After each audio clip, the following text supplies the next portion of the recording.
അപ്പോൾ ഞങ്ങളെ കാണിക്കരുത് പറഞ്ഞാൽ അവിടെ എന്തായാലും കാണിച്ചിട്ടുണ്ട് 2 മാൽമക്രികളെ. ഞങ്ങൾ പെരുമ്പറമ്പ് ശിവക്ഷേത്രത്തേക്ക് ഭക്ഷണം കഴിക്കാൻ പോവാം. ശരി കേട്ടോ. ഞങ്ങളപ്പോൾ അമ്പലത്തിലെത്തി. അമ്പലത്തിൽ വന്ന ഉടനെ ഞങ്ങൾക്ക് അന്നദാനമാണ് കിട്ടിയത് കേട്ടോ. ഫുഡ് കഴിച്ചിട്ട് തുടങ്ങാമെന്ന് കരുതി. പൊന്നു നോക്കിയിട്ടുണ്ട്, പൊന്നു വായി നോക്കിയിരിക്കുന്നുണ്ട്. ഇതാണ് എൻ്റെ പൊന്നു. നാണി കുളിയും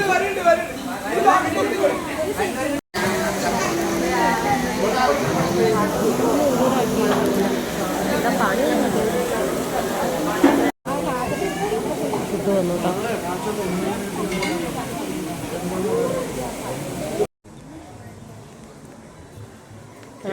ആണ് നമ്മളെ കരയിലെ ഏറ്റവും വലിയ ജീവി. പലരും കണ്ടിട്ടില്ല എന്നറിയാം. ഈ നട്ടിരിക്കുന്ന മരങ്ങൾ കണ്ടോ നിങ്ങൾ? ഇത് ഓരോ നാളുകളിന് വേണ്ടിയിട്ട് നട്ട മരങ്ങളാട്ടോ. കണ്ടോ അവിടെ നോക്കൂ.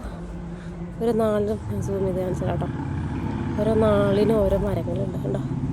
ചിത്തിരയ്ക്ക്, അത്തത്തിന്, അതേപോലെ അവിടെ കണ്ടോ വിശാഖം. അങ്ങനെ ഓരോ നാളുകാർക്ക് ഓരോ ഉണ്ടോ. പെരുമ്പറമ്പ് ശ്രീ മഹാദേവ ക്ഷേത്രം വളരെ വലിയ അമ്പലമാണ് കേട്ടോ. ചെറിയ അമ്പലമായിരുന്നു കേട്ടോ. എൻ്റെ കുട്ടിക്കാലത്തൊക്കെ വളരെ ചെറിയ അമ്പലമായിരുന്നു.